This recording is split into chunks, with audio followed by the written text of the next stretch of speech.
Hello, and welcome back to Joellen's Kitchen. The Christmas season is upon us. We just rolled into December. And I was looking for spiced apples because our family enjoys spiced apples for Christmas dinner. At the grocery store, I look for specialty items that we use only around Christmas or the holidays. Couldn't find any in all the stores I went to. So I thought, well, maybe I'll make some. And then I discovered there are also spiced pears, which are just a little different. These happen to use the cheapest bottle you can find of red wine at your local state store. So my husband actually picked it up. And I said, just get the cheapest bottle of dry red wine that you can find. And I needed 6 pears. So this morning I went up to Giant and I bought 6 of the hardest pears I could find. And I have 5 of them peeled already. But what I want to show you is that what you need to do is cut the bottom straight across so it's flat, because if you ever tried to stand pears up, they don't stand up so good. This way it will stand on its own. And then you just need to peel that pear, or the 6 of them actually.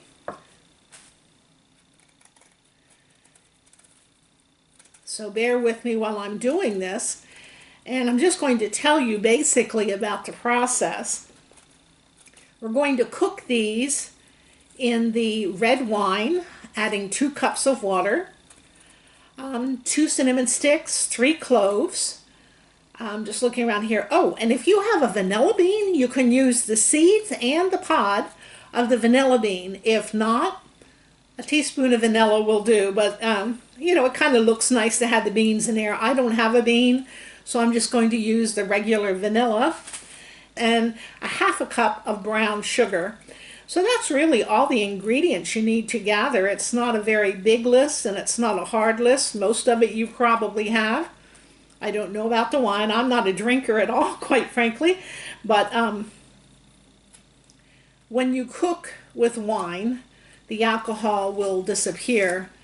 And we're not going to boil these hard. We're going to simmer them over low heat for, again, 20 minutes, just long enough so they can get soft. And it's going to absorb the beautiful red color to remind us of Christmas.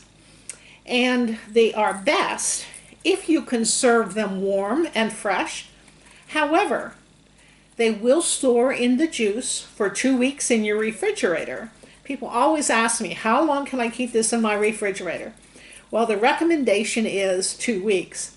So now we have our 6 pears peeled and we have the bottoms flattened so they will stand on their own. And I think you can see my pot there. I'm going to set them in there, just like so.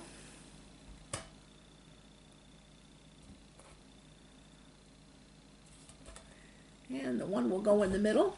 And again, get a bottle of red wine and just pour it right in there. The cheaper the wine is, the better, I'm told. So here we go. Wonderful. And that juice we want to come all the way up, so we're adding 2 cups of water, just cold water. That's fine, it'll get hot. And you can see, I think you can see the water is coming up high on the pears. And we're going to, oh boy, you saw that, that was my mistake. Okay, luckily the brown sugar is packed in there pretty good. So we're gonna sprinkle that brown sugar around in there. A 1/2 cup of brown sugar. Oh, if I didn't make mistakes, I wouldn't be human, right? Thank you for forgiving me in advance. We need 3 cloves. I found 2 of the 3, but I can get another one out. I've had cloves in my cabinet. Okay. 1 more clove in there. And then we want 2 cinnamon sticks. And 1 teaspoon of vanilla, or your vanilla bean along with the seeds. And then we're going to take it over to my old-fashioned cook stove. I'm moving this out of the way so you can see. And we're going to fire it up and get a nice medium flame going, and we're going to let it cook again for 20 minutes, and we're going to let them soften and absorb that red juice, and then we'll be back to try them. The only stove and oven that I have is this old-fashioned gas stove. It is a Windcroft. There are no gauges. You just have to do everything by eyesight. We'll set our pears on there. We do want to cover them so that they simmer. And of course, turning on the fan if you want to, on low, just to pull out any moisture that might escape. So at this time, I'm going to clean up what I've already done with the peelings and things like that. Oh, by the way, this is great. This little piece, I hold my fingers on the center bottom so I don't bite that. And you get to taste the pears. Okay, our pears have cooked or simmered for 20 minutes. And we're going to bring them to the table and work on them a little bit. Now, the reason you don't use a Bartlett pear or another soft pear is because you don't want them turning to mush. So hopefully I picked a hard enough pear that it will have some form yet. I have a slotted spoon to lift that out of there. I'm going to put it on my cutting board. And if I'm lucky, we're going to probably take it to the center. 1, 2, 3, 4,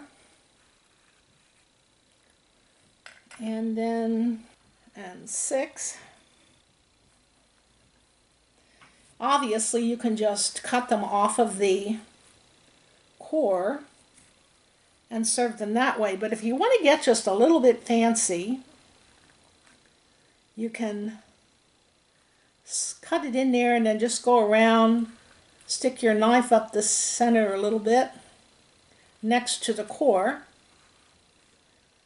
and you'll still have that flat spot in there to hold the pear straight. But if we're lucky, we will be able to bring that away from the center. It's coming out a little bit.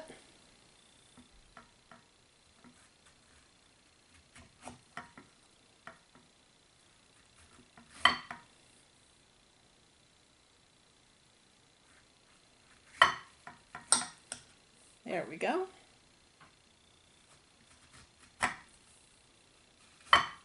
If you can see it, it's starting to pull away from the center as I gently try and loosen it from the core.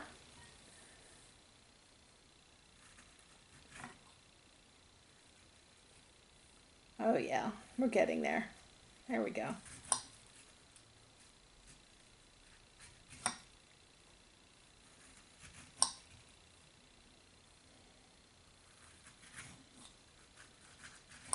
Push down on it gently.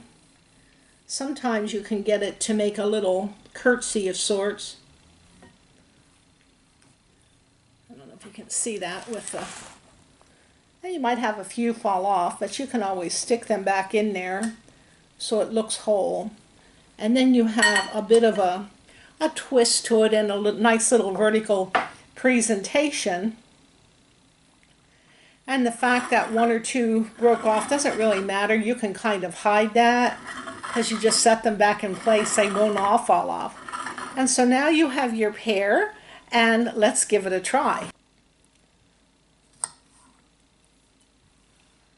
It's really tasty and it's fresh, homemade and healthy, so enjoy. It is really good. It's not so heavy. Sometimes desserts at Christmas are quite heavy. I'm really enjoying this. It's so fresh tasting in the mouth to the palate.